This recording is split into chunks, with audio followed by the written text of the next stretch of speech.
It's an ML Sports Take here, brought to you by Stumble and Monkey Brewing Company, Western OTB, and Batavia Downs Gaming. I had a blast today. Went out and saw my man Ryan Hassenauer. He gave me the full tour. We had lunch at 34 Rush. What a great time with Ryan. And make sure you go and book your package today at BataviaDownsGaming.com. Stay, play, dine, and win at Batavia Downs Gaming. Also, St. Bonaventure University's online Masters in Journalism. Become a Bonnie today in under 2 years at SBUJournalism.com. So, speaking of the Bonnies, 69-63 winners over Bradley. This is a really hard situation and a very unique situation.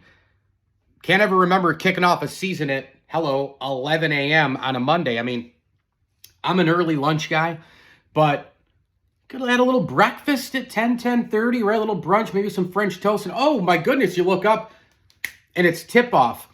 Very unique. It was about 10 o'clock in the morning, and I was like, oh yeah, that's right. We have a college hoops game. In fact, we have 1 million of them today. But, for the Bonnies to start at 11 a.m. on a Monday, wild times. Also, the YouTube thing, we're in that world of Amazon Prime Thursday football, streaming games, having trouble finding things, a million different options, Hulu. I'm okay with it if you can show me the time that's left at the bottom along with the score. I mean, is that too much to ask? Anyway, I also went to the feed a couple more times because, during timeout, boom, scroll up, get rid of the app, bang, go do some work, get back to YouTube, boom, and I had the meeting out there as well at the Downs today. So I was all over the place, but I went back to the YouTube. It started at the beginning, like 5 or 6 different times, so I had to go scroll forward. So not impressed, and certainly had the time missing as well. As far as the game goes, there was a lot to like. I mean, I really thought that. I thought shot selection was solid. The Bonnies got right out early. They had that early lead, momentum, a lot of energy. I think Big Joe, you're going to see there, he played a lot of minutes, 36, and we know that he's still kind of a young basketball player if you read his story, the homeless situation, the rec leagues, all the rest of it, but gave you 11 points, gave you 8 rebounds, and you have to account for him, right? You have to account for him everywhere on the floor, both ends. 2 blocks on the day as well. That was nice to see. The Bonnies had 7 blocks in this game, so the hands I thought were active defensively. But when you think about balance, versatility, better defense, overall polished, multiple skill sets, that's kind of, I think, what Woj and Schmidt kind of wanted to get into this roster. Frank Mitchell did not start in this game. Saw some social media stuff where some people were surprised by that, but again, you get 31 minutes out of him and 12 points off the bench. Could he be developing into something else? Maybe this is a 6-man situation. You want to try him off the bench. Maybe it's, I don't know who you're going to plug out of there. Andrew O had a great game as well in terms of just kind of being around. He only had 3 points, but somebody you just have to kind of account for. I think Caden Charles could be a real interesting guy on this team. Maybe an ultimate X factor for this basketball team as well. 2 for 2 from 3. Simmons was terrific from 3, 5 for 11. You have to account for both of those guys shooting the basketball from 3. And if you can stretch it out more a little bit on offense, it's going to give Bowen an opportunity to go play, make, and dish. Joe G, we know, wants to pass it as much as he wants to score it. And, I think toward the end of the game, you saw the Bonnies kind of have that killer instinct, right? When the Schmidt teams are at their best, they lock down D, shoot the free throws, make the key move.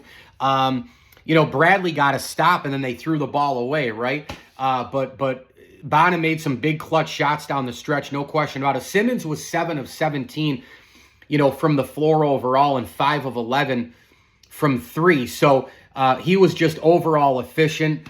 He also had 5 rebounds. He had 4 assists. When you look at Bonaventure, too, I just thought they had a tremendous rebounding game.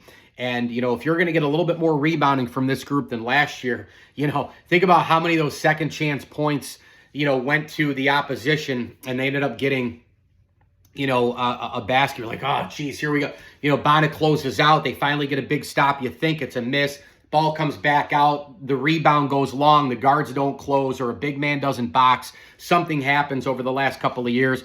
And then there's another, and again, this is only one game, but, another opportunity presents itself. And the next thing you know, instead of having the ball down 2 or having the ball up 2 or 3 with the possession to score to close the game out, they come back and boom, they hit a winger for a 3 and now you're down 1. I mean, those second chance points, those rebounding opportunities are so huge in college basketball. But the end of the game, I was really, when you think about, down the stretch here, it was 55-50 Bradley. And then Simmons made that huge three-pointer with 8 minutes to go. I thought really changed things. And then he made another one. Those 2 3-pointers were huge. Simmons got the defensive rebound on the Thomas missed 3. He makes the 2 3-pointers. You get a 1-point lead there. And the offense, it kind of from there, which we've seen many times, you go back and forth a little bit, becomes more of a defensive game in the end. I heard the commentators say correctly, like the defense is ahead of the offense. That's usually the case in all sports, training camp and football, for example. Then Simmons comes out and makes another 3 after the couple of minute lull of offense, 62-57. You're like, okay, now you're in command. You have a 5-point lead. And that went on all the way down to like 2:27. Bradley got a bucket, 62-59. Then free throws, again, it becomes back and forth, becomes defensive. Simmons missed a 3, and then you got the few free throws there made by Thomas. He got fouled. Comes a tie game. Simmons back with a 3-point shot. I mean, Mr. Clutch here in the second half for sure. I mean, that was 4 3-pointers in the matter of like, a 7-minute span that he was able to hit. And then Johnson gets a free throw, makes it a 2-point game. Unbelievable 2 free throws made by Simmons again to go up 4. And, and then Bonaventure, they hang on. It was just a really good, gritty win. You're in control at the half by 8. I think there was a lot that you could really like, at that point, because, again, 11 a.m. is hard to play anytime during the regular season for your body clock, let alone the first game of the year. By the way, you're not in your friendly confines of the Riley Center as well. But you can tell that Bonaventure has been practicing some things. You can tell it's a whole new roster. Guys got to come together. They have to play with one another. But then you got outscored 2 points in the second half, but I think you did enough during big stretches of the game. You locked down defensively when the offense had the lull. Certain guys picked other people up. Simmons, certainly to me, his ability to score and make those threes, was outstanding. And then, like I said, the lockdown D when the offense stalled a little bit, was big as well. They forced Bradley into some tough threes. Bradley did not have a great shooting game from there. They went 6 for 22. Bonner made 2 extras, 8 for 22. I'm still one of those people. I know a lot of folks may disagree with me out there, but I still like it when these Bonner teams shoot more like 14 to 16 or 17-ish threes. When you don't have like major bona fide 3-point shooters, maybe this team does have an extra 1 or 2. We'll see what happens here. Certainly Simmons had a really nice day from the outside, but team effort.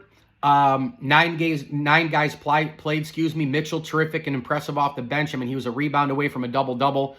I really like what he can present with his size and just his overall game. 6'8", 275. I think a lot of us watched him, at Canisius in Minnesota. Multiple skill set kind of player. And allows with his passing skill set, again, these inside guys, Mitchell with a couple of assists, Joe Grahovic, we know, he only had 1 assist in this game, but we know the ability to pass is there. These forwards have the ability to kind of move the basketball around. So, I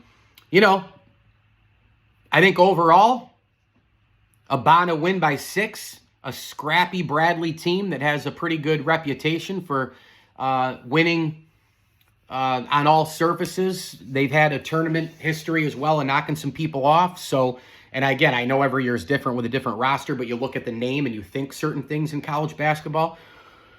And they're always, for the most part, well coached. And I think, opening game, I think that's pretty much what you want, right? Shooting was decent enough. 3-pointers were there. You only missed 4 free throws. Your big guys came to play. Mitchell maybe is something here to come off the bench. Marshall didn't get a lot of playing time. But Overall pleased after one game as the Bonnies are 1-0 after beating Bradley 69-63. Mike Lindsley with you here. It's an ML Sports Take brought to you by Batavia Downs Gaming, Western OTB, and Stumble and Monkey Brewing Company. Also want to thank select partner friends of the program. That would be Mark Alberti, Dan Davidson Jr., Dan Davidson Sr., and Matt Motika. If you are interested in being a partner friend of the ML Sports Platter on my videos, the audio shows, these Bonna recaps, just shoot me an email, MikeLSports1979 @gmail.com. As I always tell you, enjoy the games.